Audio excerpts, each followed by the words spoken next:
Good afternoon, everyone. Welcome to the Baltimore City Planning Commission meeting on April 27th, 2023. My name is Sean Davis. I have the pleasure of chairing this commission, and I have sitting next to me Stephanie Smith, Delegate Stephanie Smith, and acting secretary for this commission today, as Director Ryer is attending to family business in New York. So with that, I will turn it over to Stephanie to call roll. Thank you, Mr. Chair. I'm Robin Allen. Present. Justin Williams. Present.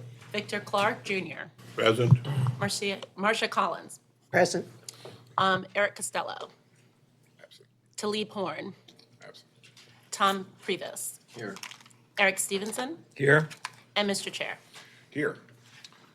We have before us our meeting minutes from the April 6th, 2023 meeting. Does anybody have any questions or comments regarding those? Hearing none, do I have a motion? Motion. Second. All right, thank you, Commissioner Clark, Commissioner Allen. All those in favor signify by saying aye. Aye. Aye. Any abstentions? I will actually abstain as I was not here. And anyone against? Councilman, good to see you. All right, moving on to our consent agenda. We have CIP transfers from April 19th. There are 10 items. Does anybody have any questions or comments regarding those? Hearing none, do I have a motion? So moved. Thank you, Commissioner Collins. Second. Second. Thank you, Commissioner Allen. All those in favor signify by saying aye. Aye. Aye. Any abstentions? Anyone against? All right. I got to get back in the groove of things. I missed the last meeting. So, all right, we have a revised final design approval, Baltimore Inner Harbor East Business PUD number 93 at 720 Alisana Street. It's the restaurant facade for the Old Fleming Steakhouse in the First District. Any questions or comments regarding this? Hearing none, do I have a motion? So moved. Thank you, Commissioner Clark. Second. Second. Thank you, Vice Chair Stevenson.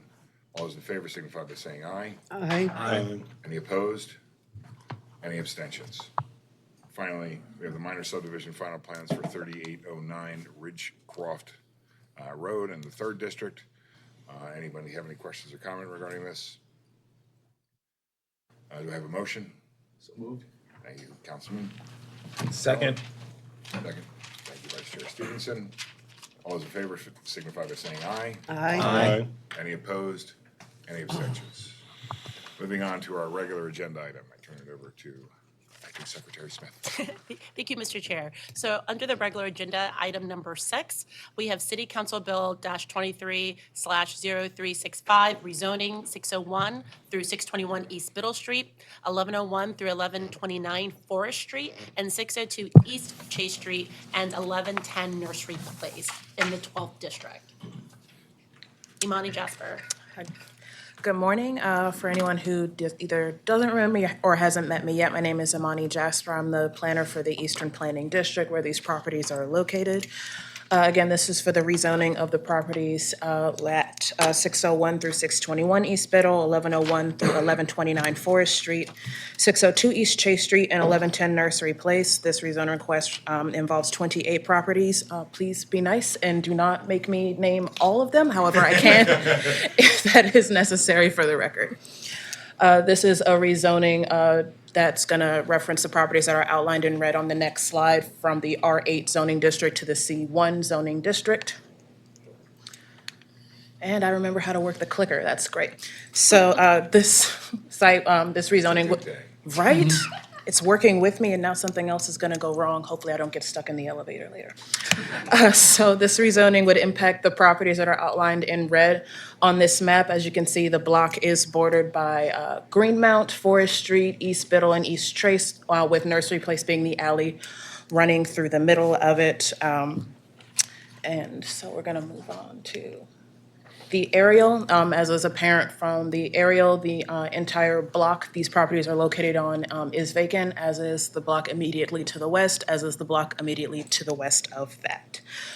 To the east of the project site, we have some residential development and a newer multifamily apartment building. And to the south, we have the St. Francis Academy and the St. Francis Chapel. The existing zoning, as was hinted to on the first plat map, most of the surrounding area is zoned R8 with some IMU 1 to the far west of the neighborhood boundary, as well as C1 on the other half of the block. This is zoned, and some more C1 zone space to the southeast of the site. There's also some open space for the parks in the area. At this point, back up, so this site is located in the Johnston Square neighborhood. Johnston Square has an active urban renewal plan, which was renewed by the commission in December, January. It also is part of the Johnston Square Vision Plan, which if you cast your minds back to March 26th, 2020, this was the start of the pandemic where everyone was starting a sourdough starter. You had not yet given yourself a haircut. The commission did vote to accept this plan on that date. It's also part of the Johnston Square Impact Investment Area, which is designated by HCD and is part of the Mayor's Neighborhood Subcabinet. They do check in on the status, on the implementation of the strategies within there. I think this is next up in July, the Johnston Square Impact Investment Area. As part of the zoning, there are some required findings under Maryland Land Use Code regarding its relevance to the plan, the needs of Baltimore City, and the needs of the particular neighborhood. As I stated, this area is not only covered by the last comprehensive plan of the city, as well as the urban renewal plan and the vision plan and the impact investment area strategy. In the last comprehensive plan, rezoning would align with goal 2, objective 3, promise I won't switch that, which is promoting mixed-use development to reinforce neighborhood centers and Main Street. This rezoning and a resulting mixed-use development project currently in review by planning are directly mentioned in both the impact investment area implementation strategy as well as the vision plan. Regarding the needs of Baltimore City, since the lots are currently vacant lots not serving the best use to the growth and health of the city, anything to sort of trigger or help redevelopment and reinvestment of those lots would be towards the better needs of the city. And regarding the needs of the particular neighborhood, Johnston Square has advocated actively, loudly, repeatedly regarding development projects in their community, as well as a specific project. Just wanted to highlight the wonderful things that you had already approved. Also, regarding other findings of fact that are further outlined in the staff report that you all have regarding population changes. There was a small increase of around 85 people from the 2010 census to the 2020 census. It's 80 people, it's not a lot, but a win is a win. We welcome them to the community. Availability of public facilities as part of the proposed development currently in review by planning. As mentioned that a library might be the ground floor tenant of this building. Since there's not currently a library in the neighborhood, this would be a net gain. Granted, nothing is final until the building is built and contracts are signed, but it's the potential to add a new public facility. This would not have any real significant impact on transportation patterns other than new residents of the proposed mixed-use building, which would also include 107 units of affordable housing. People have cars, so there's more car traffic, but not a substantial impact. There is what I'm going to call extreme compatibility with existing and proposed development and development plans for the community. Therefore, we recommend approval of the rezoning request. Believe that this is based on there being a significant change since the previous comprehensive rezoning. At that time, neither the vision plan nor the impact investment area existed, and since those are recent active statements regarding the trajectory of growth and redevelopment in the community, we recommend approval. Furthermore, since the other half of the block is already zoned C1 administratively, rezoning this block from R8 to C1 would help resolve any potential administrative confusion regarding a development project where a third of the building is under R8 zoning and needs an entirely separate calculation for any variances, parking, building height, setbacks, uses that could arise. And just regarding the other parts of the staff report, whether this would impact any development currently under review by planning staff. There is one currently under review by planning staff. It would also have require a subdivision change that would come back before this commission. So it would impact us that way. In terms of equity, while the rezoning itself would not impact like patterns of inequity, the development that we are currently reviewing would, in that it would be creating affordable housing in the community, as well as facilitating redevelopment of vacant lots in an underinvested or historically underinvested community. We believe that the staff has been meaningful, engaged in both this rezoning effort and the development project. We also believe that community engagement has included historically disoutreached, that's not a word, sorry. Residents who've been historically excluded. It's always helpful to have the report in front of you, so you remember wording that you wrote. Okay. For those reasons, we recommend that the commission adopt findings and approve. Thank you very much, Ms. Jasper. Great job. Questions for Ms. Jasper? Commissioner Clark, let's go around the table. No questions. Want to give compliments to a great report. Commissioner Collins, I have no questions at this time. Thank you. Deputy Mayor Williams. The only question is there legislation to amend the urban renewal plan? No, not currently, no. So, does it, Sorry, into the mic now. So no, there's not currently legislation that I'm aware of to amend the urban renewal plan. so I guess my question or statement would be, we should make sure if we need to update the urban renewal plan, I'm trying to find it on my computer while I'm talking, but if we need to make sure that the zoning called for in the urban renewal plan aligns with this rezoning, which is great, and the Johnson Square impact investment area work is incredible, and it's exciting to see all this investment and the work that we build Metro. I'm sure if anyone's here from there is doing there. It's incredible. So excited to see this move forward. Yeah, I think amending that might include a rewrite, not a simple amendment, but I hear the comment, yeah. Of the Urban renewal renewal plan, plan. yeah. I don't think it'd be a simple amendment because it would be referencing the older version of the zoning code, but if that's an amendment that should happen, that's it. Okay. Okay. Councilman Costello, now that you've just put a scoop of chicken salad in your mouth. Strong head shake. Commissioner Priebus. Thank you. Forgive me for this. I spent the better part of the morning reading cases on zoning law, but it's clear to me that we need to create findings of fact and conclusions of law, particularly around the issue of mistake or changing character of the neighborhood. Okay. Because in these types of proceedings, we sit in a quasi-judicial, quasi-legislative capacity. So I would ask that if you could just expand a little bit more on the I believe that the planning department is saying that there's a change in the character of the neighborhood here, and that's their basis for rezoning this substantial plot. And I heard about redevelopment, but I think if for the record and for our own conclusions, if you could just expand a little bit more on the things that have changed in this neighborhood since 2017 comprehensive rezoning, I would Before you appreciate do, it. real quickly, I want to point out to everybody, in your staff report, Yeah. I guess on page 5, when you go over the change in the state, you identify that you believe that it's a change because of the progress in the area moving towards higher density residential and so on. But in your oral presentation today, you added 2 very important items to your change argument, which were that the Johnson Square vision plan was Yeah. adopted in 2020. Yes. After the comprehensive rezoning, and that the property was has been identified in the Johnson Square impact investment area in 2019. Yes. Which is what you orally identified as your support for the change argument. Is that fair? Yes, I believe so. All right, great.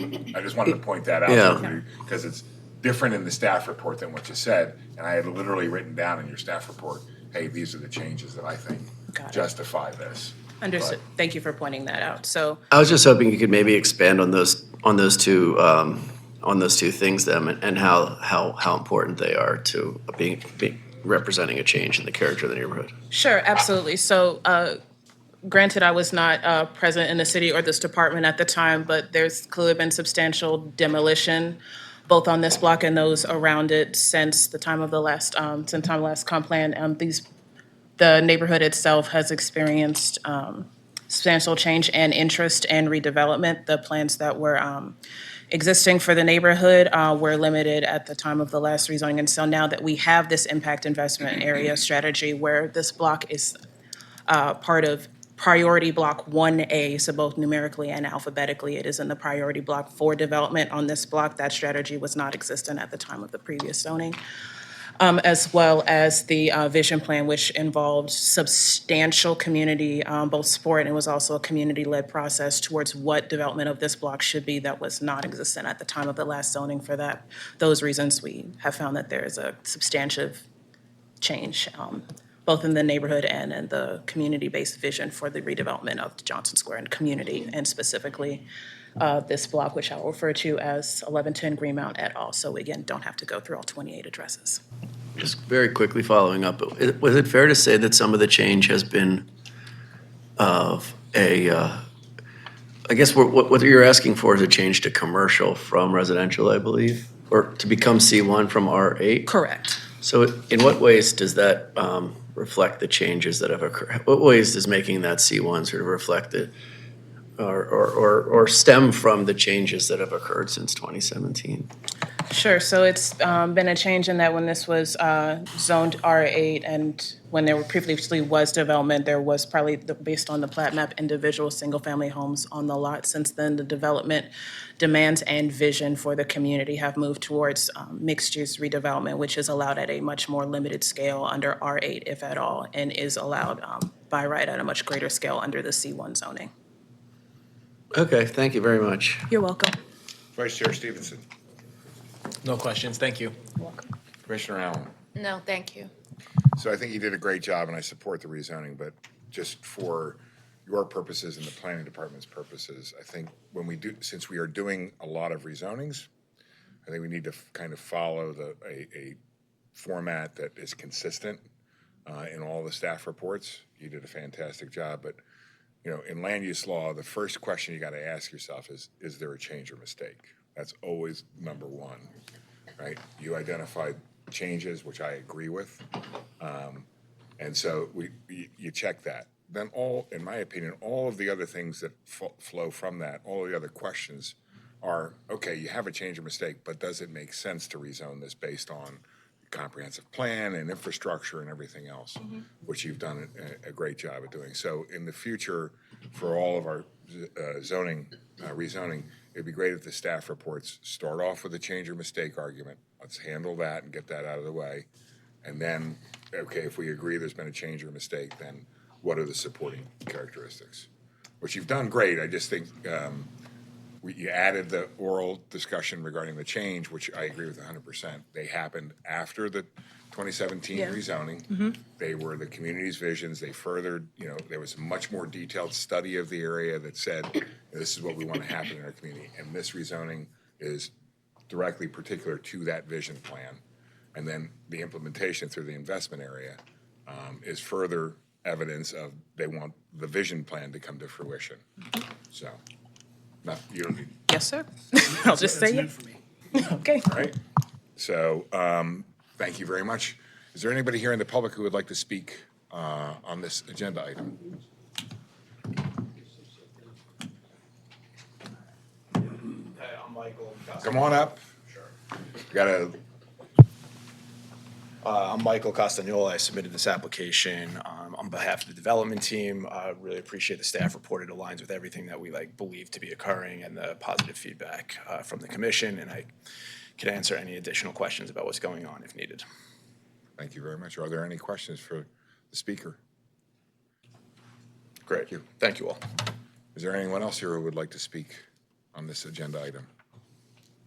Seeing none, I'll close the public hearing. Any questions, comments, deliberations amongst the commission? If not, do I have a motion? May I make a motion, just to help a little bit? I would like to move approval. I would like, in reviewing the case law this morning also, it said that we can provide, that commissions of different jurisdictions have broad discretion as to how they proceed. And I think we do a pretty good job of fleshing out the findings of fact, even when, through the course of the hearing, just like we did today. And I think that is enough. And I would ask that we just adopt the findings of fact, because I was compelled by them, that this was a change for the reasons the staff presented at the hearing orally just now, and with the good additions of the chairman to sort of frame that issue. and that we also adopt the other findings of fact in the staff report. And on that basis, we approve the rezoning. Motion, do we have a second? Second. Second. Thank you, Commissioners Allen and Clark. With that, will you call roll? Yes, sir. Commissioner Allen. Approve. Commissioner Williams. Approve. Commissioner Clark. Approve. Commissioner Collins. Approve. Commissioner Costello. Approve. Commissioner Priebus. Approve. Commissioner Stevenson. Approve. Mr. Chair. Approve. Our next agenda item. Our next agenda item, number 7, is City Council Bill 23/0370, zoning use regulation, residential care facilities, age restricted citywide. Do you want to handle these sequentially or in tandem? I was going to pitch them separately because one depends on Perfect. the other. So, yeah, we do have 2 companion bills. The first one will be a change to the EC2 education campus to district globally across the city. There's not a lot of EC2 zoning, but there is some. And this will add a new use to that district, being the residential care facility, age restricted. Following that, there'll be a conditional use approval for that to be taken advantage of on the university's campus on behalf of Brightview Senior Living. So, all right, taking them in order. The first bill is 2 pages in length, and if this table was smaller, it could fit on one. All it does is insert what I've highlighted here is the additional, yeah, believe it or not, they don't get paid by page. It just inserts that one use, adds it to the EC2 column as CO, which stands for conditional use by ordinance. Wherever you see these tables at the back of the zoning code, P is a permitted use by right, CB is conditional of the board, and if it's blank, you can't do it. So it just adds that. Tremendously simple. So when we have zoning code table or any zoning code amendments, it's a legislative authorization. That's why it's coming to the mayor and city council via a bill. And we have to look at a few things such as consistency with the master plan, whether it would be in the public's interest, the rest of the code, things of that nature. So when we look at this and the purpose of the EC educational campus districts, and again, there are 2 of them, they're described here in reverse order, but the EC1 are restricted to educational uses in primary and secondary educational facilities. EC2 are our college, university, higher education properties, and they include a variety of supporting or compatible uses beyond just the school building itself. So that is the purpose of that, and of course, there's the option for a campus master plan, which we haven't seen yet, so. Forgive me for completely interrupting you. I Yep. even had it highlighted on my thing in purple. If anybody's here for agenda item number 8, that agenda item has been postponed.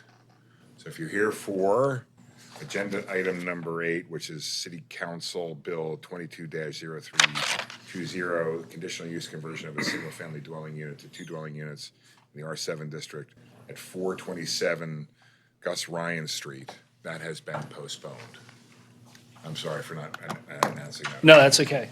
Luckily, it doesn't seem to be anybody who's running for the door, Yeah, I so just, I saw somebody walk in. I it was wasn't like, oh, posted either, so that helps. Thank you, Mr. Chair. So that's the breakdown between the split between the 2 EC campuses. So in that EC2 district, they have those additional compatible uses, and if you run through the table and strip out just the non-residential, and non-school stuff, this is the list that you end up with: a fraternity sorority house, rooming house, community center, cultural facility, broadcasting station, because everybody likes college radio, carry-out food shops, because college students, indoor entertainment, personal services establishments, that's, like anything from dry cleaning to hair cutting, any of that kind of stuff, restaurants, retail goods establishments, stadium, and research and development. So to this list would be added the residential care facility, age restricted. Are these permitted uses or conditional uses? They're a variety. I don't have the zoning code in front of me. I'd have to look to see how they're each permitted. Some of them are conditional. Thank you, Mr. Chair. So if we zoom in to the portion basically across the northern band of the city, the orange areas are where EC2 exists. Again, not a whole lot of it around the city. but that's where it is. And so if that is adopted and that use is added to the EC2 district, it would then be eligible for this Can we- bill. Yes, sir. Can we stop there for a Yes. minute? My only question, and I think familiar with this project because I remember this subdivision that we did recently. Why are we adding this use to EC2 instead of just rezoning the parcel? I think it would be harder to make a rezoning argument for just the piece that's there.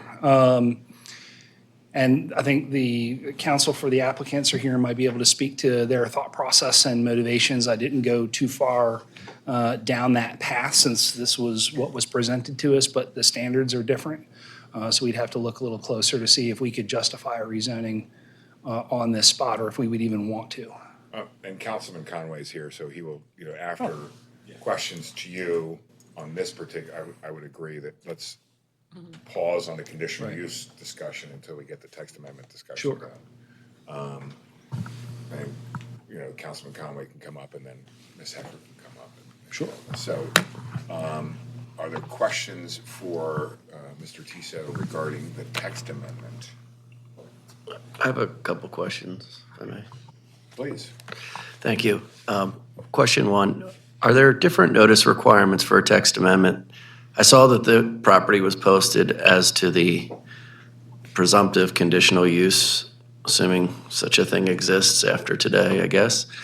But what about, one of the dissenting letters expressed a view that I thought was somewhat compelling.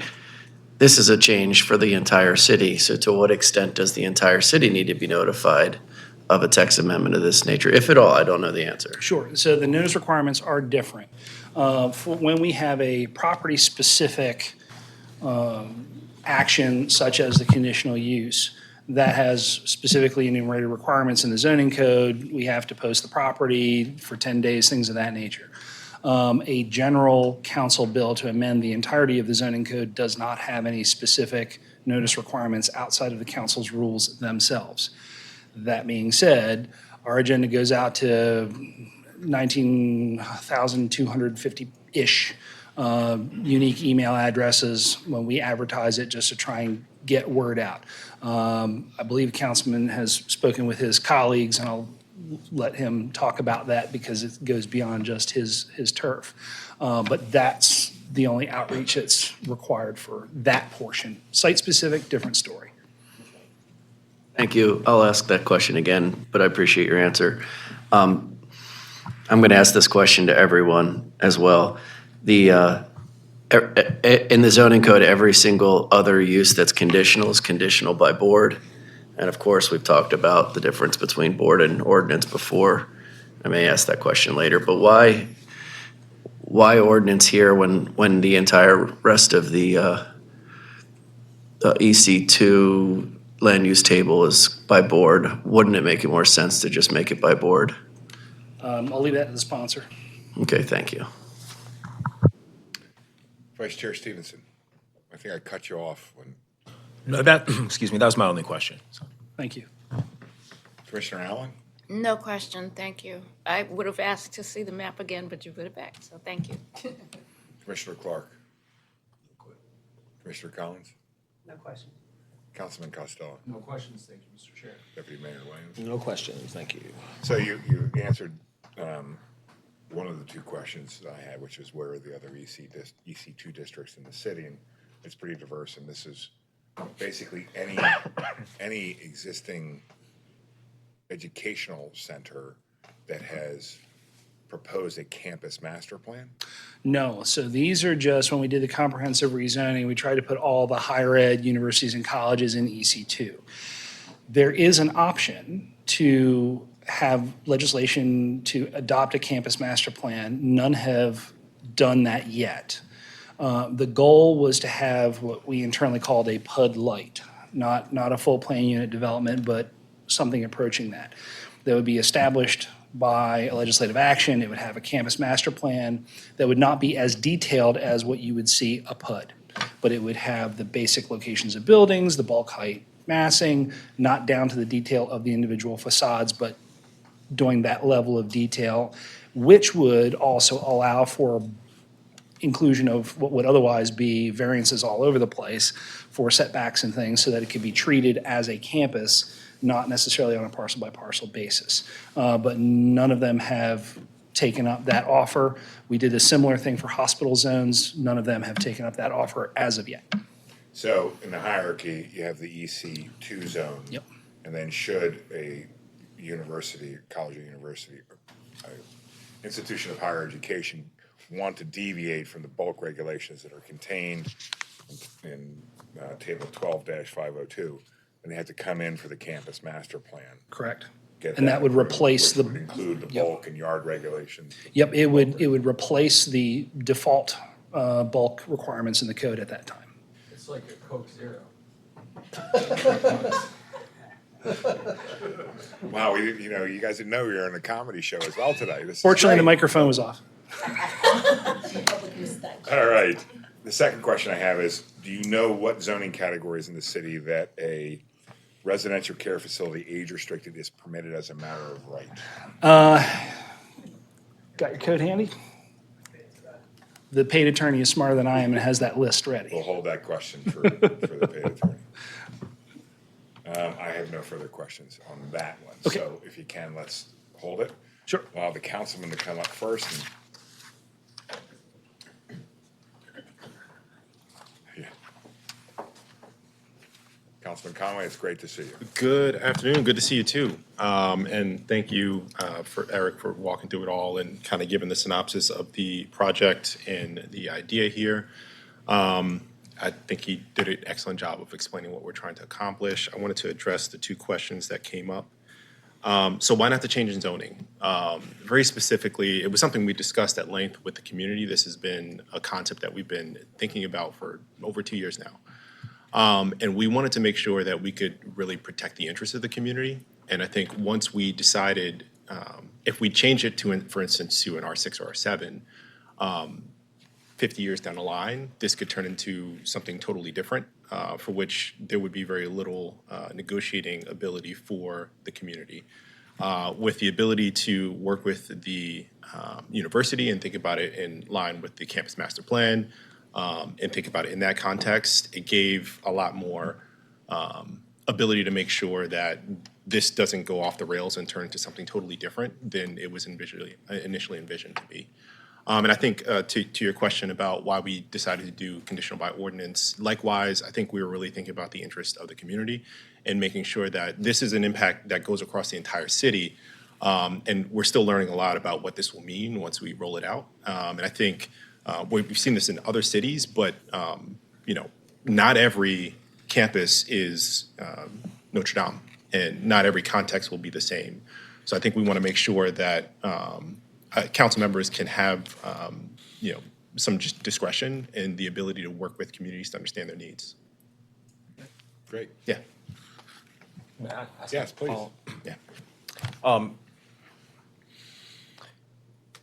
So because this is a citywide change that would impact other campuses, what's the rationale for including this use in an EC2 district besides to facilitate this particular construction? What does the assisted living have to do with college campus? Excellent question. I think there's a couple of thoughts here. I think one, thinking about particularly this location, start there.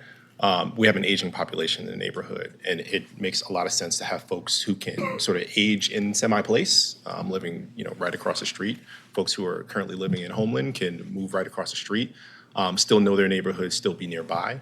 I think more broadly for the concept, the idea is that these educational campuses have nursing programs and other professional development programs that can work in partnership with organizations like Brightview and otherwise. So. I also have a follow-up. I'm sorry. Yeah. I know you mean, when you mean aging, you mean Caroline in the neighborhood, not me.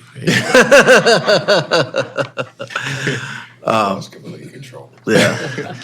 No, You gotta start charging tickets to this now. yeah. I wanted to ask you that, you said that the reason you chose conditional by ordinance was because there was a certain advantage in terms of, council people, or, I didn't completely understand. Could you explain to me what advantage you see in having this be conditional by ordinance instead of conditional by board approval? Sure. The real advantage is allowing for negotiation and working with the community and the differences between educational campuses, and particularly the surrounding communities to those educational campuses. And I think, like I said, this has been a 2-year process in which we are really thinking about all the bells and whistles of what this will look like once it's complete. And I realize that in looking at the locations of educational campuses across the city, each community has different considerations and different needs, and the way that we're going about it here may be considered differently in some of the other campuses. So I think in that, thinking about the discretion of council members as we're doing this and consider more of this as an opportunity across the city, we're going to be learning a lot through this process. And I think, conditional by ordinance allows us to have that flexibility. What is it about conditional by ordinance that gives the council people more discretion to negotiate with the community? Isn't it possible to negotiate with the community in the context of a Board of Municipal Zoning Appeals hearing?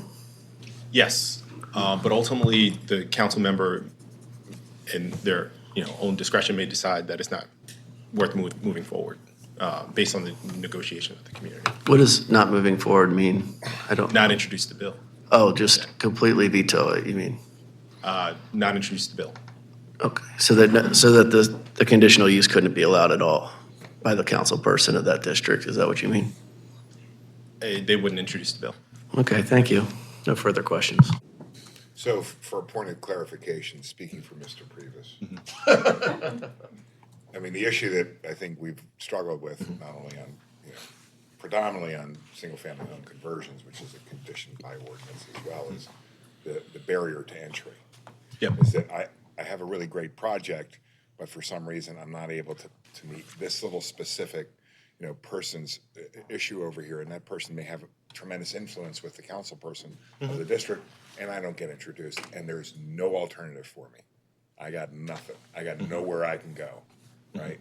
And that's, I think, the problem that we have with conditions by ordinances.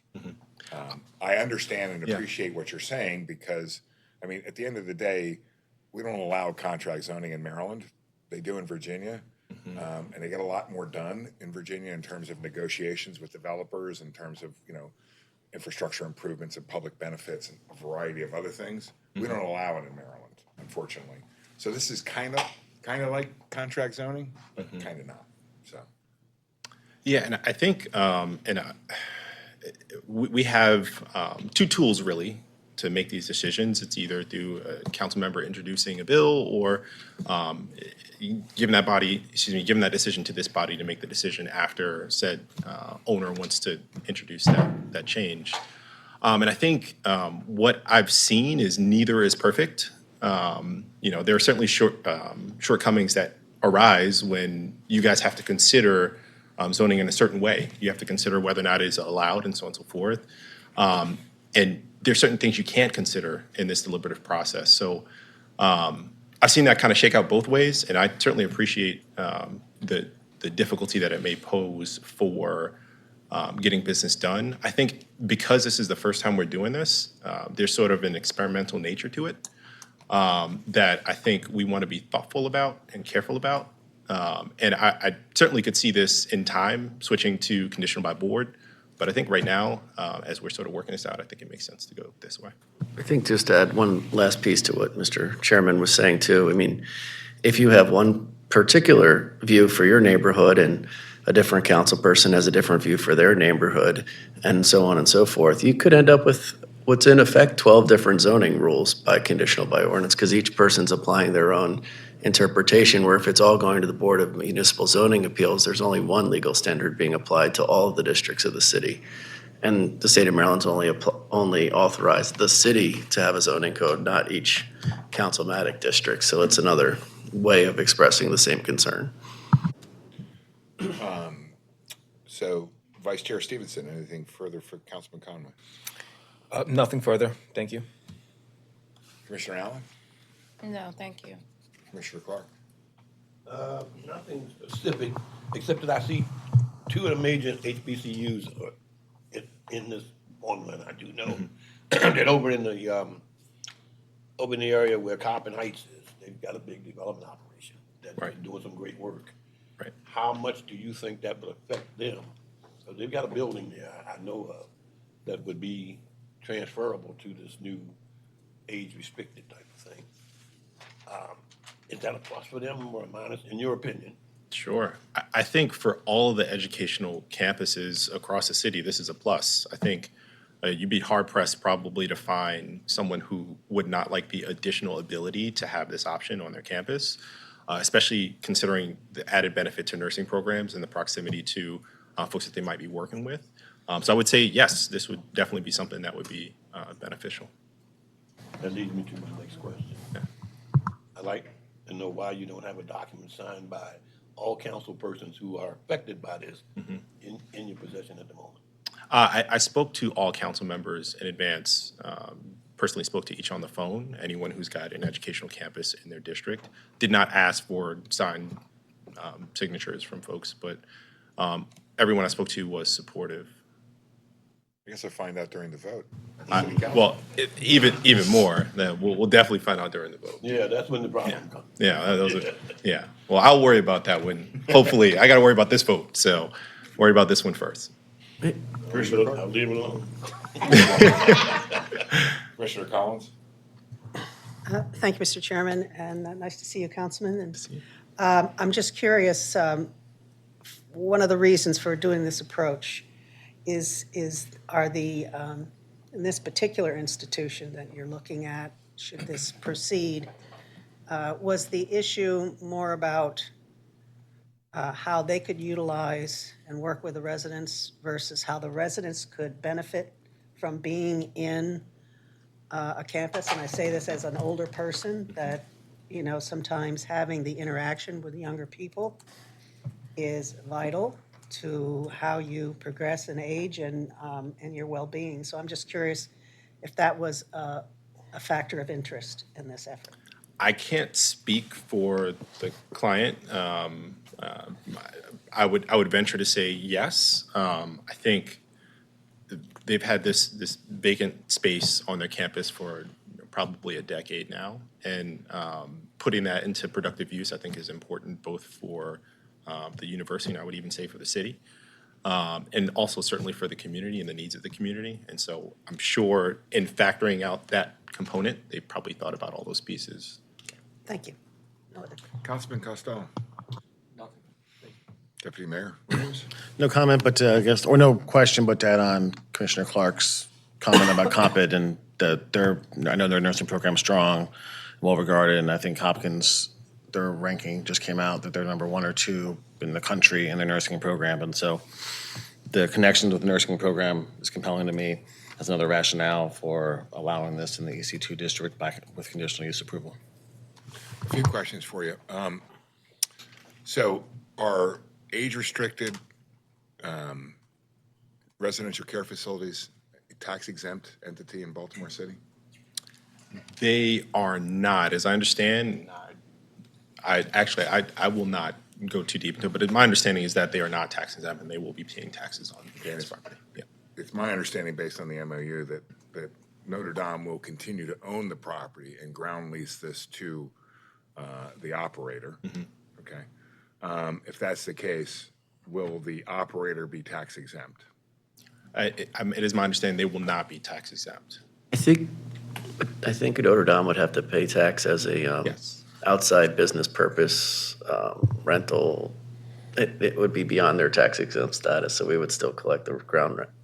They could answer that, but is it EBITDA or whatever it's called? Hold on. On behalf of the paid attorney, or the former paid attorney, it's relevant to this specific issue of the conditional use category, but I don't know where you're going with the question. Wow. I just got slapped down. Where are you going with the question? If you're going somewhere with it. I'm just trying to understand, because my next comment to you is going to be, Although I understand and appreciate the negotiations that have been happening between you and the Homeland residents and the university and everything, and the operator, this is, in my opinion, opening Pandora's box. Because what you're going to see next is, well, this is a great ancillary use to a university. It has nothing to do with the university, but it's a great ancillary use to the university. Hey, why don't we throw this into the EC2 as well? And so all of a sudden, the EC2 becomes this nebulous zone that allows all kind. I mean, if you look at a list of permitted uses right now, it's pretty varying. It's pretty varying. I mean, they can have a carryout on Notre Dame right next to an R1, residential zoning classification. So we're opening Pandora's box, in my opinion. I appreciate it and I understand. I support the idea. I'm wondering whether this is the best mechanism to do that, which is why I asked what other zoning categories are permitted. Would permit this as a matter of right and whatnot. So that's where I was going with it, is because when you open up the Pandora's box, it's going to be like, are we allowing all these uses? And I mean, let's look at it from the city standpoint. Right now, Notre Dame is tax exempt, as I understand. And if this use is tax exempt, what is the city getting out of it financially?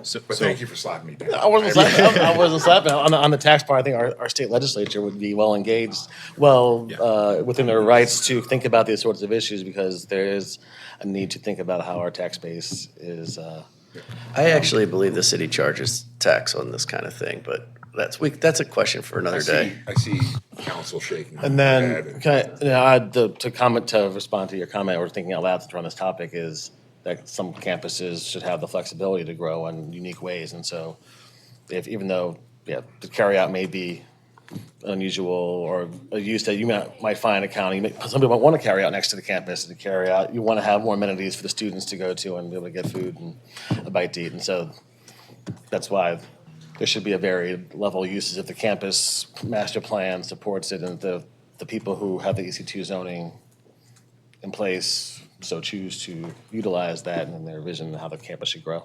Although it's a twisted path, this is why I asked about the campus master plan, because I believe that at the end of the day, if a campus is going to be proposing uses that are not directly associated with the university, they should have a master plan. There should be a public engagement process associated with that master plan.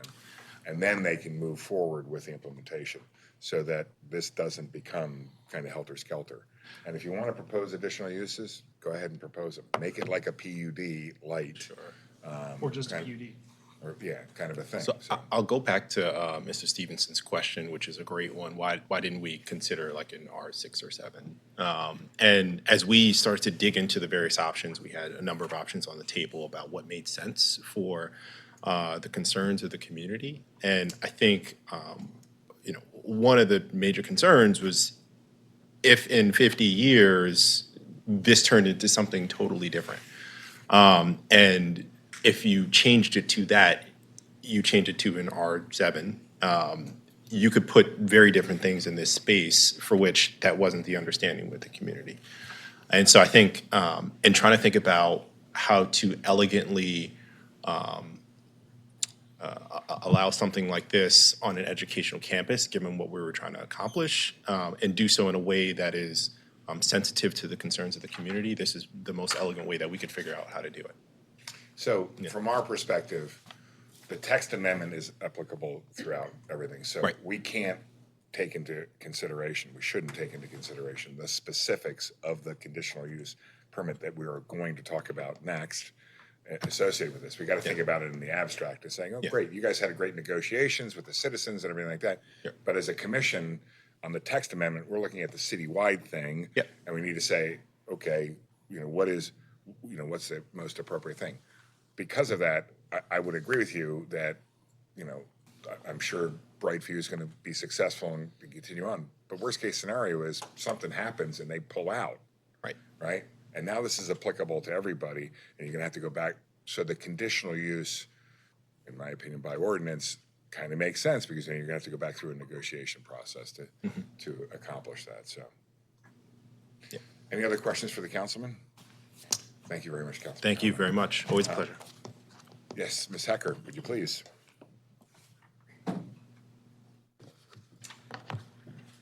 Good afternoon, Mr. Chairman, members of the commission, Caroline Hecker, Rosenberg, Martin Greenberg. On behalf of Brightview Senior Living, I have with me my colleague Drew Tilden, as well as Steve Marker and Austin Koo from Brightview. I will try to answer all the questions. I was making a bunch of notes during this first part of the hearing, but if there are other details about Brightview, we'll bring them up. But I think it would be helpful to understand why we're proposing this more broadly. I know this comes up in the context of this specific project, but the idea of locating senior living facilities on college campuses is something that's gaining momentum nationwide. Right now, there are 75 existing residential senior living facilities on college campuses across the country. This is something that, like, there are so many great synergies between senior living communities and college campuses that it's really become an asset both for the colleges from their education perspective, the nursing schools, social work schools, excuse me, not only like the university education components, but also, as Commissioner Collins hinted at, the residents of the senior living facilities. It combats loneliness among older adults. It gives the residents of the facilities access to programming and the ability to audit classes and arts programming on the university campuses that they would otherwise perhaps not have access to. And so there are Brightview, which operates, I think, 45 senior living communities up and down the East Coast. They are actively looking at college campuses. This is where they want to be. And right now, age-restricted residential care facilities, interestingly, to answer your question, Mr. Chairman, are not allowed anywhere in Baltimore. It's a use that was defined in the zoning code and then, for some reason, I suspect an oversight, omitted from the tables. It's not allowed in any, yes, it's not allowed in any zone at all. And I think it should be, but right, so, someone should look at that. But so, there are general residential care facilities, but those cover everything from senior living facilities to substance abuse treatment facilities for teenagers. And so, we at Brightview don't want to open the door to have that broad a range of potential facilities on this particular site. We're interested in senior living, and we looked at the tables and we were surprised to discover that age-restricted residential care facilities are not actually, while they're defined in the definition section, not actually listed in the tables anywhere. So That's compelling. So we think they should be added to other districts also, but particularly EC2, because again, there are these great synergies between college campuses and universities and senior living facilities. We did submit a memo to the planning department earlier this week that included a couple of articles about this. Okay, so I won't belabor the point, but we think that to answer Commissioner Stevenson's question, that it is a more appropriate, more perhaps intellectually honest approach to add this use to the EC2 zoning districts than to rezone this property and just deal with this site specifically. And Councilman Conway said it, we could end up with a high density residential zone on an isolated site. It's, it would be in the middle of other low density zones in the educational campus district. And we could make an argument about why that would be appropriate. But at the end of the day, I think it's better that it stays educational campus. It's going to remain part of the Notre Dame campus. And to answer your question, Mr. Chairman, it is definitely not tax exempt, unfortunately, for Brightview. They once Fortunately for the city. Fortunately for the city and unfortunately for Brightview, they will definitely be paying property taxes on it. Once the university ground leases. As the lessee. Under a ground lease, it's different if it's just like a regular tenancy, but a ground lease does subject the ground lessee to property taxes. Steve, but good. So for better or worse, the city's tax base will go up and, Brightview will have to pay property taxes. Let's see. In terms of adding, like the comment about adding more uses to EC2 and potentially opening Pandora's box, I don't think that's really the case here because, again, this is a text amendment to the zoning code and any other uses that would be added to whether it's EC2 or any other district would have to go through a similar process and be vetted by the Planning Commission and the City Council. We're not, throwing wide open the doors and saying any use in the EC2 zone. We're just saying this one particular use, which interestingly isn't allowed anywhere in the city at the moment. So I think there are lots of good reasons to allow it. I think I have hit all of the questions that I had jotted down. Happy to answer any others, though. Commissioner Priebus. Accept your questions. Ms. Hecker knows all my questions and knows I'm right. I won't ask them now. Thank you. Vice Chair Stevenson. This is maybe not material, but when you say that this use isn't permitted anywhere in the zoning code, and if you're saying that, I believe that it's probably correct, but is that to say that these facilities don't exist anywhere in the city? Because we know that that's not true, so how can that be? I think, well, so there's a broader category called just residential care facility. It's not age restricted. And so they exist under that zoning classification. But in the context of this particular site, we didn't want to come in with that broad a zoning classification because the community was concerned about what else it could be, what else falls within that umbrella of residential care facilities that are not age restricted. And the answer is that substance abuse treatment facilities fall into that category. Other sort of mental health treatment facilities that are not what Brightview does or what Brightview is interested in doing would all fall within that category. And if we went to the councilman and asked him to introduce legislation to allow just general residential care facilities within the EC2 zone, that would open the door potentially to these other types of uses that are perhaps less desirable on college campuses. I'll add also, I think, under all the existing ones I can think of are either a part of a PUD or part of the pre-71 code and had to have an ordinance that established them specifically because they were grouped in with hospitals and Convalescent nursing and rest yeah, homes. yep, convalescent care. As a former paid attorney, those are things I had to research. So, yeah, I think they're all existing, non-conforming, technically, or in a PUD. Anything further? Commissioner Allen? I do have a question. I was actually writing it down so I'd make sure to remember. And I want to first direct it towards Eric, because he took my position when I left. So Not well, but I did. No, you're not old, but I am. So, so I'm going to compel your memory. I used to visit what I'm going to call assisted living facilities, but they were more or less home-based. And I believe they were for conditional uses, to be brought to Planning Commission.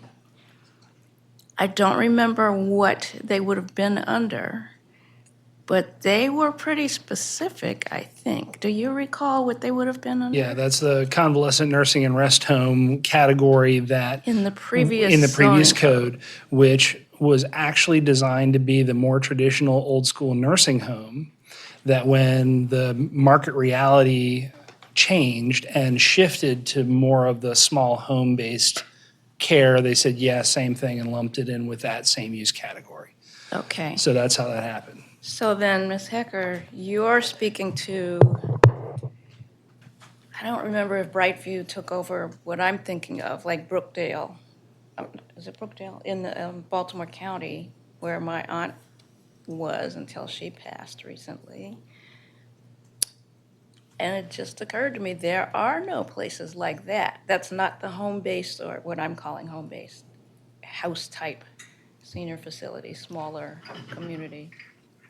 You're talking about, like the old Sunrise or whatever they were called, the larger community. Yeah, community, a senior living community. Sometimes they have independent living and assisted living. Precisely. And Yeah, stage- progressive. Okay, I just yeah. wanted to be clear. Okay. Got it. I just wanted to understand, because I knew I had done it, Yes. and there had to have been a category. Yes, that's correct. I'm old, but I do remember some things. It's fuzzy, but, okay. Thank you, I'm clear. Commissioner Clark? Kind of double back to my question about the council not signing on this issue to actually codify it in the record of the council people who could be affected. And even if they're gone, at least they could be the target of some arguments from citizens who are saying, why did they do this to us back then, even though you're not there anymore? And the reason for it is, it looks like Brightview is getting a chance to save a lot of money by not having to fight 5, 6, 7, 8 different fights by ordinance for each one of them. I mean, I agree with putting senior citizens close to younger people. It has been my fight ever since we went to the senior citizen model. I used to tell people all the time, we took all the brains in the community, we put them in high-rise senior citizen buildings. The kids are out there, they go visit them, what is that thing they do about church? Christmas, Mother's Day, and Easter. Yeah, AME. And the communities fall apart because they don't have the wisdom. So, I mean, the concept is great. Put mixed communities are always good. I mean, I tell everybody I learn more from older people than I did from anybody young. So the question was why the entire city, and I don't think it's actually been properly addressed to me. Because if it was such an easy thing to have the conversation, it's just as easy to say, can you strike me a letter from your office saying this? Councilman Costello can speak to this better than I can, but I think procedurally you wouldn't want, this is the process by which you'd get the council members' buy-in is through the legislative process. And the check is that when it comes up for a vote at the committee hearing and then at the full committee hearing or council hearing, second reader, that's when they would vote. And if they don't agree, then they would vote against it. And this is one of the many reasons why we have a council representative on this commission. Okay. That would be you. One thing I just wanted to note, and I think every council member treats this differently. I'll share my own personal philosophy. Co-sponsorship of a bill does not guarantee support or opposition. And I'm not talking about, and my understanding is this Councilman Conway he's the lead sponsor on this bill. But other members who may sign on to a bill, my personal political view has always been that I am just, by co-sponsoring it, I am indicating that I believe it's a conversation that we should have. It doesn't mean I agree with the bill, it doesn't mean I don't agree with the bill. And for whatever it's worth, I don't co-sponsor anything, so I don't know if that's helpful. That's a little different than what I'm talking about. I'm not talking about co-sponsoring. I'm talking about the fact that he said he had a conversation with council people who are in agreement. If that conversation occurred, there could have been some written correspondence to prove that conversation was all positive. Yeah, and the only other thing I would add, I wasn't privy to those conversations. We didn't have a conversation because I don't have one of these in the 11th district. What I will tell you is my own personal experience working with Councilman Conway for the last 2.5 years is that if he said that he had those conversations and that was the result of those conversations, that was the result. And I can't say that for all of my colleagues. I can say that very clearly for Councilman Conway.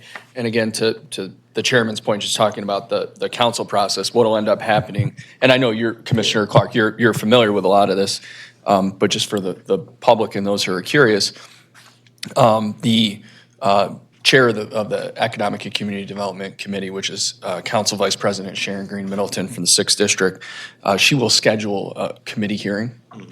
And the 7 members of that committee will vote.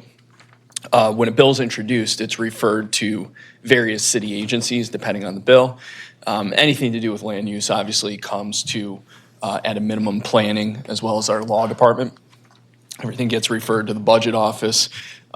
Usually things like this would get referred to DHCD and other relevant agencies. When a rezoning bill or any type of zoning bill is introduced, it's not referred to the planning department.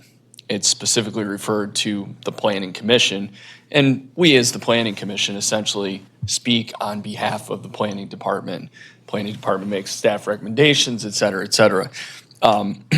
So when the hearing is held, the chair of the committee, she's going to go through each of the various agencies that the report has been requested of. So she'll go to the law department. Is it approved for form and legal sufficiency?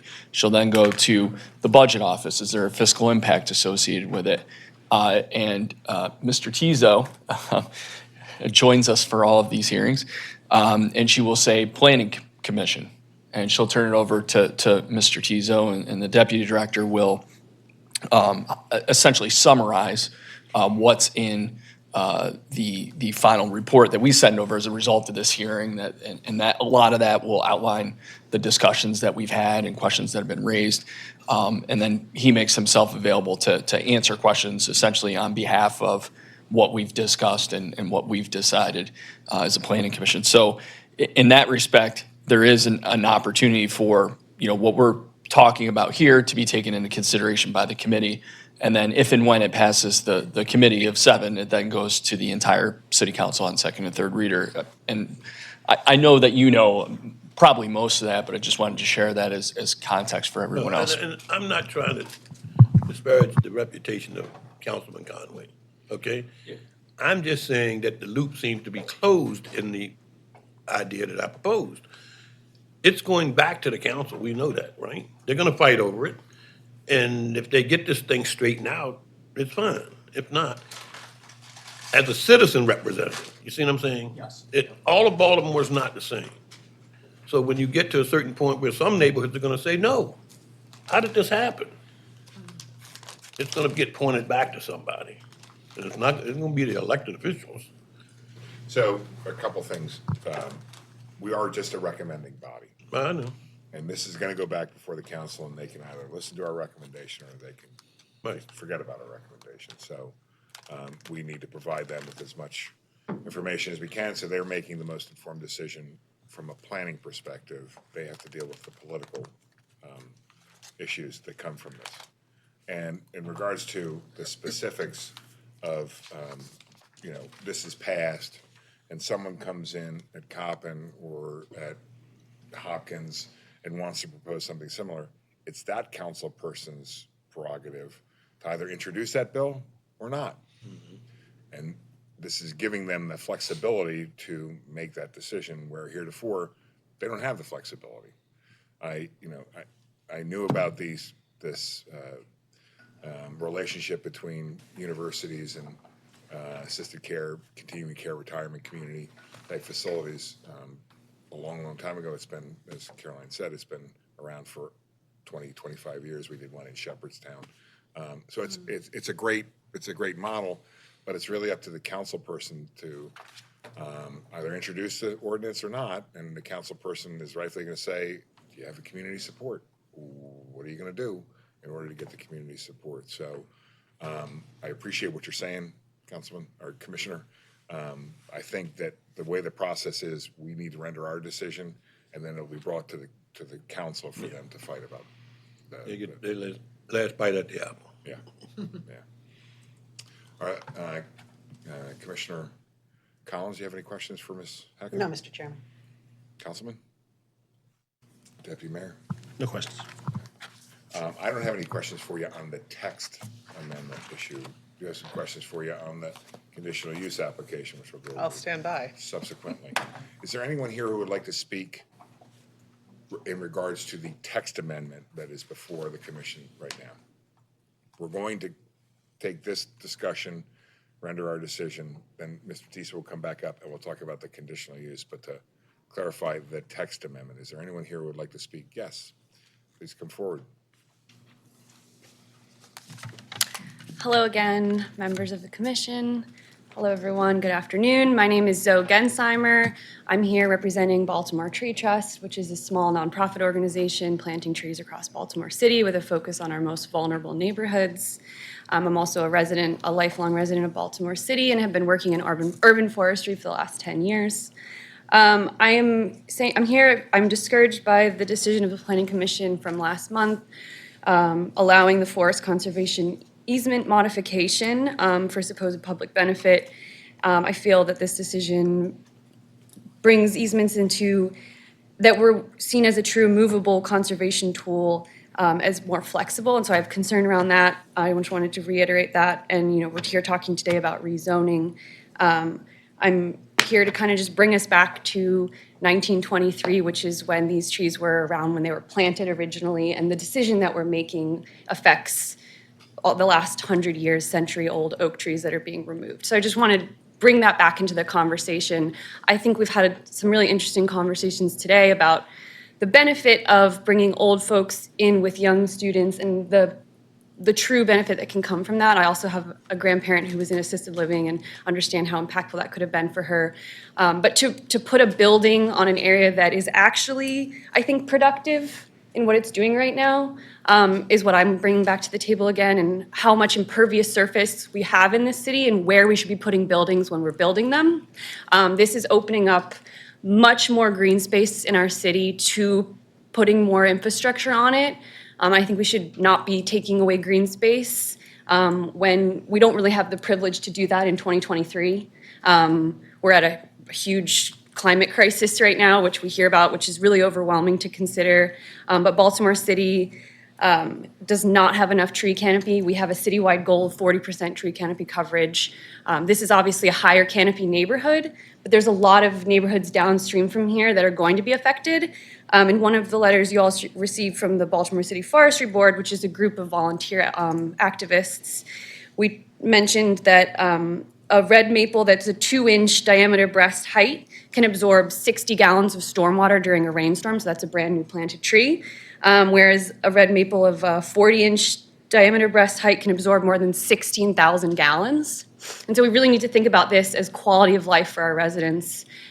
We need places for old folks to live, 100%. We also need to consider these old trees in our decisions. And I urge the commission and all of our city leaders to be visionary in this decision. Thank you very much. Thank you, appreciate it. So the record, age is a matter of perspective. Appreciate that.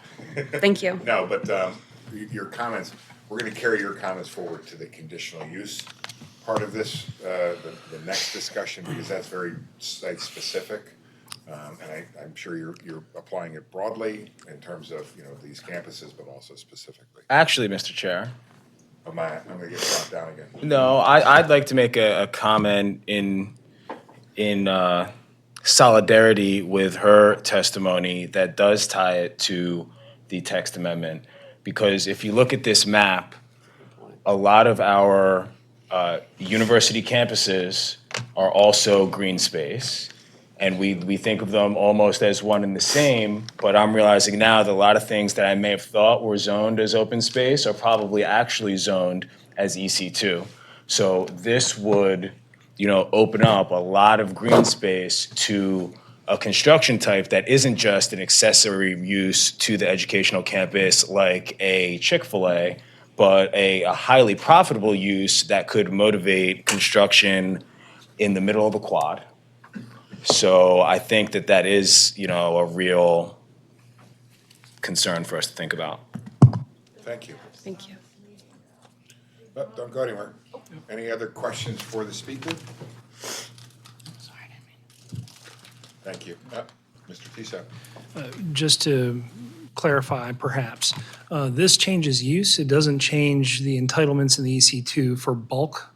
So you can build a building on a campus, and that won't change yesterday to tomorrow if this were to pass. Understood, Mr. Tiso. What I'm saying is this particular building type is very economically productive, so there could be more incentive than your average building. Where the university may not have a use for a piece of property because of its what's happening academically, it may now have a use for that same piece of property if this is Income generating. Is that fair? Yes. Thank you very much. Thank you. Is there anyone else who would like to speak on the text? Yes, just text. All right, great. One quick sentence. Please. Doesn't have to be quick. No, that's okay. I don't have a lot to say. Hi, I'm Kristen Schaub. I'm the current president of the Homeland Association. And so I just wanted to sort of go on record for saying that the Homeland Association, we have spent 2 years talking through this with Councilman Conway and the university and Brightview, and we are in agreement and supportive of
1,000 individual email addresses. For the equity portion, we don't believe that the proposed change or the proposed conditional use will have any detrimental impact. There's been significant outreach to the community, as you have seen in the prior actions leading up to today, and we believe going forward, they have been well meaningfully engaged, and we don't think that operationally this will have any negative impacts on staff time. The Homeland and Winehurst communities have been notified of the action. You have letters from them and a couple of other individuals in your file. I'm happy to answer any questions if I may. All right, questions, starting off with Deputy Mayor Williams. No questions, thank you. Councilman Costello. Questions, Mr. Chair. Commissioner Collins. No questions at this time, thank you. Commissioner Clark. No questions. Commissioner Allen. None, thank you. Vice Chair Stevens. A standing objection, you're, No. As we often do, I'm thinking of these two issues completely separately. What are we voting on again? This is This is a conditional use. conditional use. So it's not the development plan. Correct. So this would allow this conditional use on that site in whatever building gets approved later. Correct, and we are suggesting an amendment that the specific development plan return to the Planning Commission.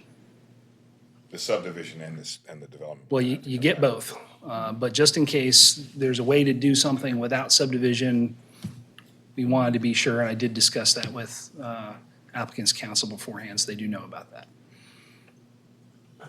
Okay, no questions. Commissioner Priebus. I have a question. I think in the conditional use analysis, which the BMZA happens to be expert on, there's traffic is a significant consideration in terms of the intensity of the use. And I saw some things about traffic, but there's no study yet. And I'm wondering if you could expand on the intensity of the use as to, I think it's other whether the use is more intense than areas that are otherwise of this zone or nature. Right. Whatever the So Schultz standard is, something like that. But I think traffic is probably the number one way in which that would play out. So will this use be substantially more burdensome in this particular location than any other similarly zoned property anywhere else? We don't believe so. You had what was a banquet hall on the property. Full disclosure, I happen to be a Knight of Columbus, and I happen to take my second and third degree in that building. So, for what it's worth. But we don't believe that there's any particular uniqueness to this site that would create any different impact than if it were in any of the EC2s anywhere else. Do we typically require a traffic study, or does EMZA typically require a traffic study as part of the application for a conditional use to demonstrate that fact? That would be a development plan requirement by city requirements. And so that would be Department of Transportation that would do that. So this will go through a site plan review committee, which I chair, an interagency group that looks at practical development standards. DOT has a representative that is the TIS guy that does that. This may hit the threshold where they may require a formal traffic study, but that's up to DOT to determine whether it does or doesn't. It's outside of a traffic mitigation zone, so whatever they come up with, basically you take the use and the trips and you put it into a spreadsheet and it comes out the bottom of it with a particular fee, and there's rules of how that gets Well, used. I just want to, just to clarify, what's the particular reason we're saying it's not a more intense use? It's, the traffic will be similar? Is there anything, those would be the findings of fact if we were to have this? Correct. So there is nothing, I'm trying to think of a good example, that if there were some sensitive use immediately across the street, that would be different than any other EC2 with a similar. Do the trees factor in at all to the intensity of the use analysis? Not to the use, though our forest conservation program has some requirements for that they have to meet regardless of what gets built here, whether it's this use or anything else on the property. So those are global requirements of any development. All right, I'm just trying to understand what the findings of fact would look like for the conditional use approval. Is it So just they're not fairly more- broad and Yeah. general. So, I mean, the use is presumed correct unless you can show why there's a uniqueness on this particular location that makes it more impactful than a similar zone anywhere else. And I'm not seeing where, if we, take away a banquet hall and. Yeah, because we're taking, I guess that's what I'm trying to flesh out factually. Because we're only taking away a banquet hall and we're replacing it with a home, and the banquet hall is 2/3 of the development site. And yes, their third is trees, but that's a smaller portion. Because of that, it's generally not an intense use, or not more intense than it would be if it was anywhere else. Or maybe it's even less intense because there was a prior banquet hall. Those are the facts that you're using to justify this. Okay, I just wanted to tease that out a little. Thank you. Yep. How do we define building height in our code? Well, there's a measurement. You got the code handy? And I believe. Average height around the building?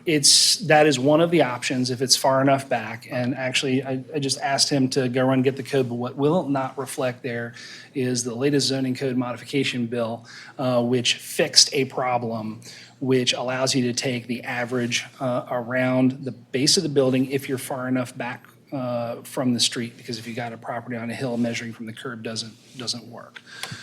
So, yeah. That's all the questions I have. Yep. Good. Anybody else? Okay. I believe it's less a question, more a statement that the applicant's findings of fact, which I'm sure Ms. Hecker will go through, mention the traffic issue and spell out the findings that we could or should adopt to issues like traffic, and they agreed to a condition that would require them to do a traffic impact study prior to issuance of permits. Thank you very much, Mr. Tisa. Is there, Councilman Conway, would you like to speak on the conditional use aspect of this? Oh, come on. No, it's okay. I'm learning a lot. I enjoy it. I appreciate you guys. And I appreciate how deliberative you guys are in the Better or process. worse than the council hearing? Probably not as bad as the council hearings. We get pretty tough in there. So I think a couple things. So first, I'll say regarding the trees, I think you guys know I'm a tree person. I don't need to. And I know this is something that I do care about very much.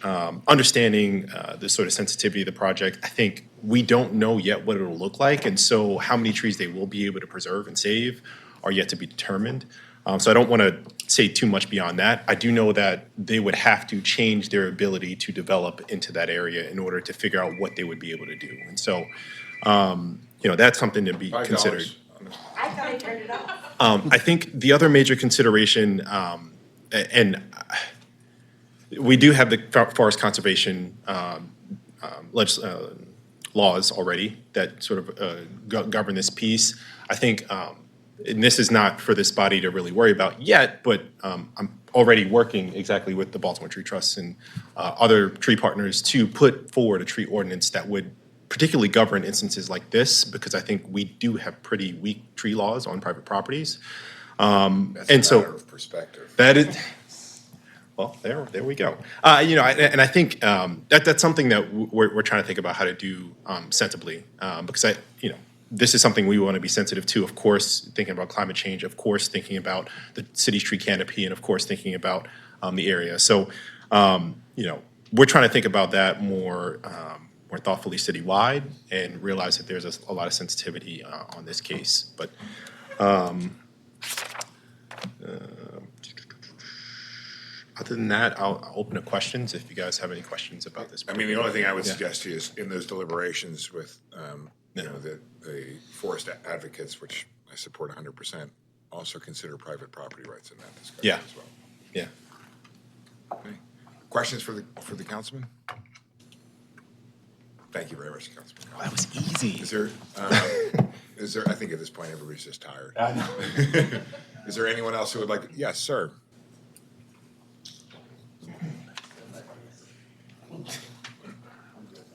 Good afternoon. I'm Jeff Dayton. I'm a 35-year resident of Homeland. My wife Pat and I are both very supportive of this project.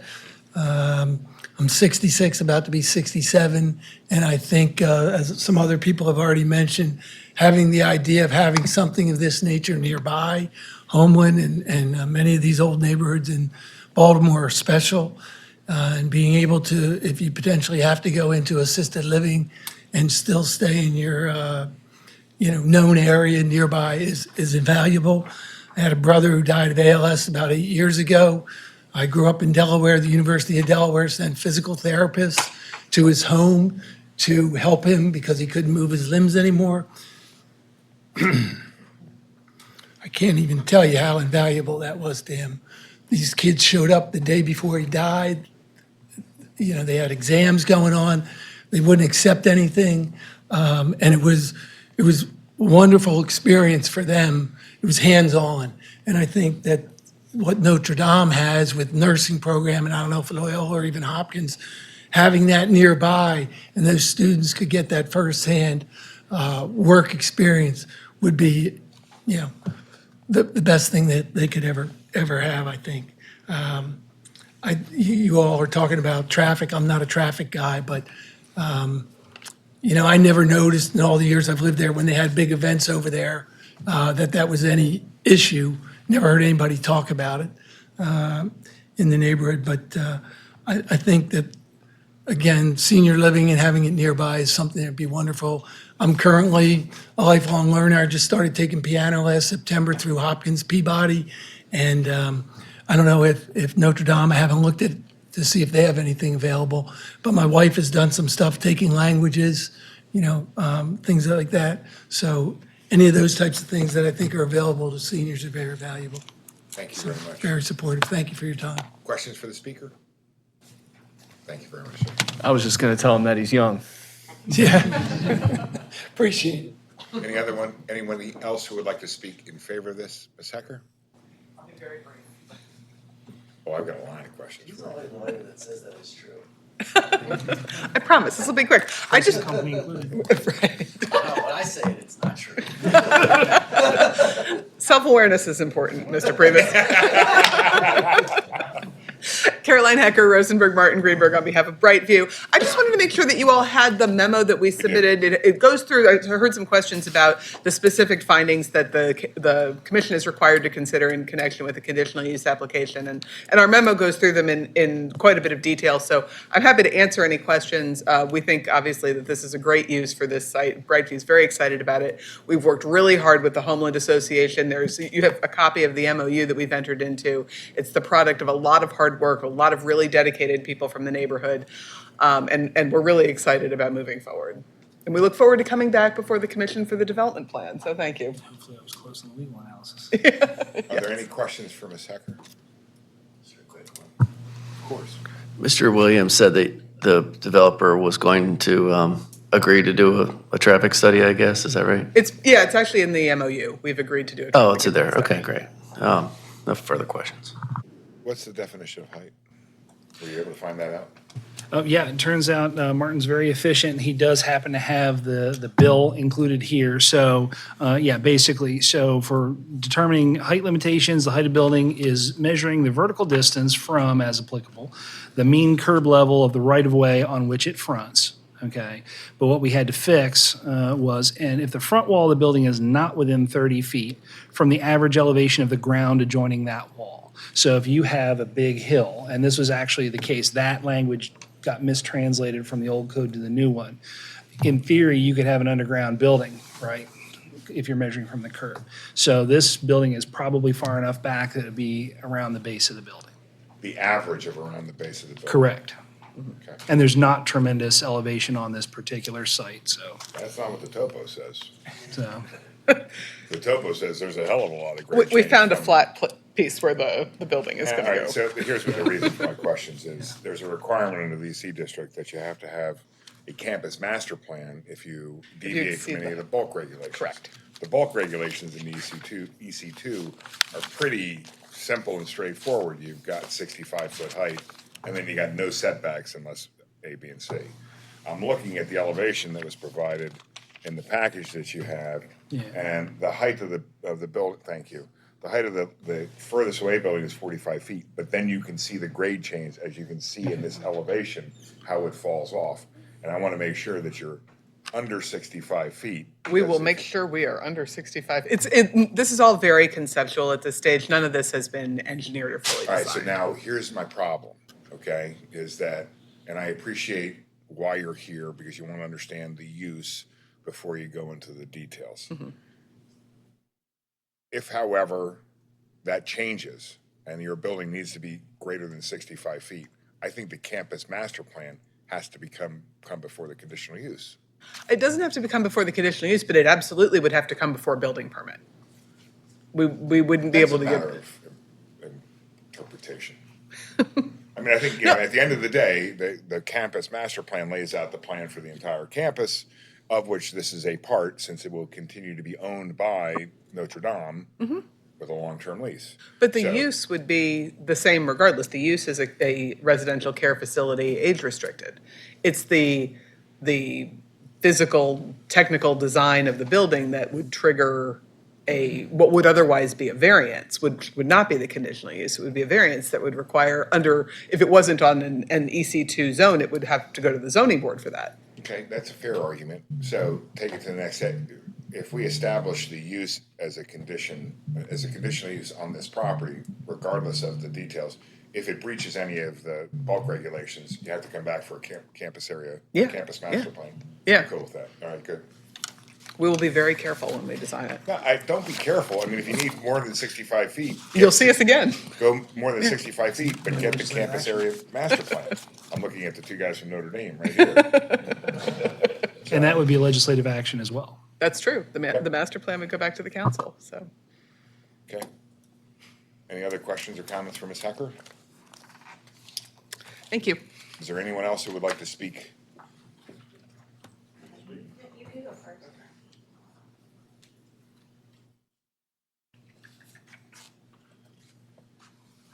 Good afternoon, Commissioners. My name is Doug McCoach. You have a letter from me in the packet. I'm representing myself as a citizen and a resident of Homeland. I'll just paraphrase the letter. We don't have to go too deep. But the memorandum of understanding is significant for the community in that it does address issues such as the requirement for traffic study, ecological study, environmental studies, as well as operational considerations. You may have all read that in your packet. But that's a basis, I think, for many of our community members to feel as though this is a good choice. I think that this facility is really complementary to the surrounding community, both in terms of scale, potentially, consistent with the mass requirements, but also in terms of use. I think that anything that can bring different age cohorts together in a common place that supports an academic program, but also supports a need in a community is I think, a very valid judgment and reason for doing this. I believe that the memorandum has done a lot to help us understand operational considerations, sirens, hours of operation, staff, number of beds. And so in that regard, I'm very comfortable with the facility. And I think also that I believe that the facility is going to be constructed and operate in a manner which limits disruption to the community based on different aspects documented in the MOU. So I look forward, though, to ongoing discussions about necessary environmental restoration and forest mitigation. I understand that our community's attorneys, as well as the other signatories to the MOU, have agreed that there is a sort of a common agreement to move forward together to find a solution which works for everyone. But lastly, I would request that the Planning Commission go a little farther in the discussion that you started, which is about understanding not so much this project, but other future campus changes in the context of its neighborhood, in the context of its surroundings. The master plan that exists at the campus today is painfully obsolete. And while I think that this project could be argued that it could move forward because historically this was never a part of the campus. And in fact, it has a very clear boundary between campus activities and and healthcare activities. I think the future campus changes, as we look forward to the growth of the university, really need to be supported by some sort of document that would resolve a lot of the discussions we've had over the past 2 years. Things like fences and heights and parking and security, all would be great to have in some sort of guiding document. So so I'm here to support this legislation, and I would just ask that as this moves forward and as the campus comes back in the future, that you would kindly help the community sort of work with the university to establish a sort of common way to move forward. And that'll be all.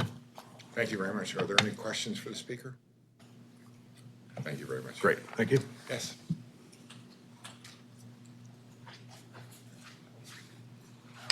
I'm Kristen Schaub again. I would just like to say that I'm here representing the Homeland Association, and I want you all to know that we really worked for a long time with Councilman Conway's office and the university and Brightview to understand the project. We had several community meetings, we had site walkthroughs, and we actually opened it up to a community survey, took all of the feedback and presented the issues or the topics that would be in the MOU. So it really was sort of community created, and just wanted you to know that we went through a full process, and that's why we are here in support of both pieces of legislation. I thought you were going to say, and despite all that, I would strongly. Oh, goodness, no. All right. Just to stir the pot, because this meeting's been boring. Are there any questions, comments for the speaker? Thank you very much. All righty, thanks. Is there anyone else? Yes.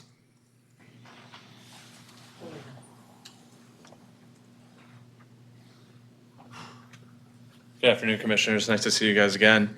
I don't want to echo what many of my colleagues have said, so I'll just wanted to add one or two things. Obviously, we're the property owner, we're in support.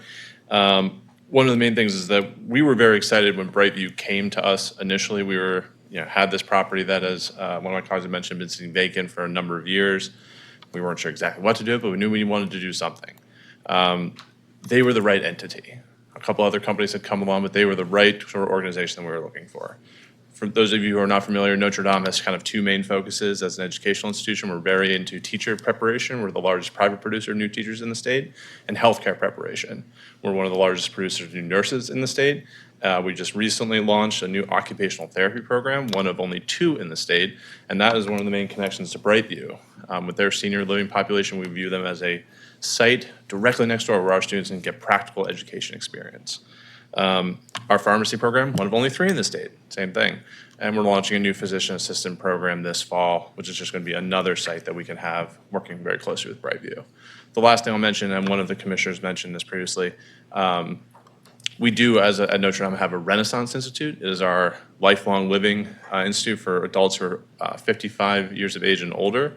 We have about 300 members. They take all kinds of different non-credit educational coursework. They audit classes at the university. They use our pool, our yoga studio, our art area, and the new our Fourier Hall building.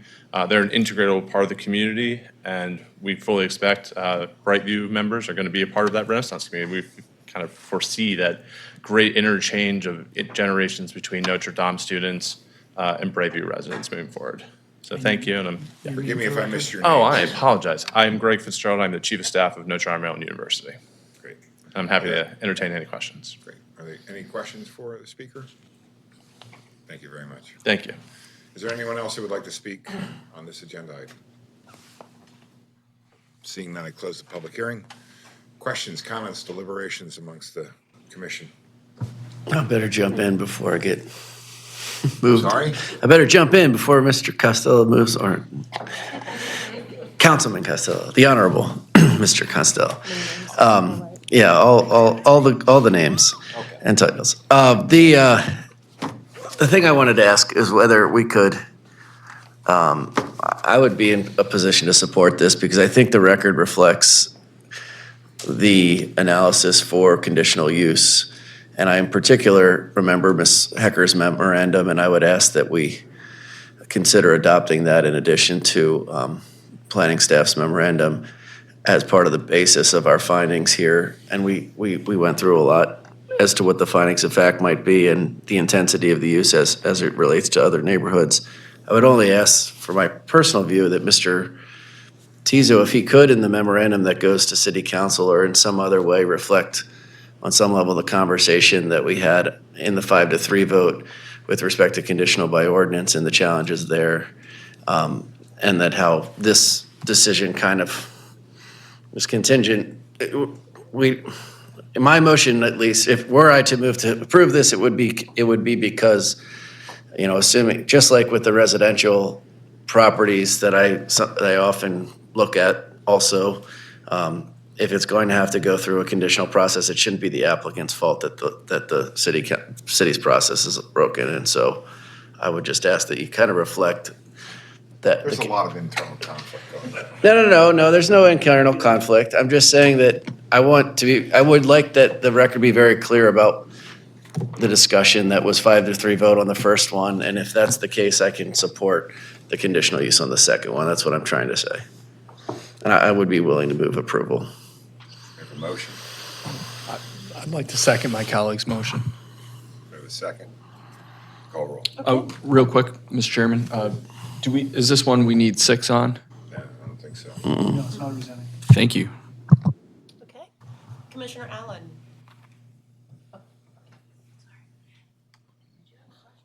Yes, I'm sorry.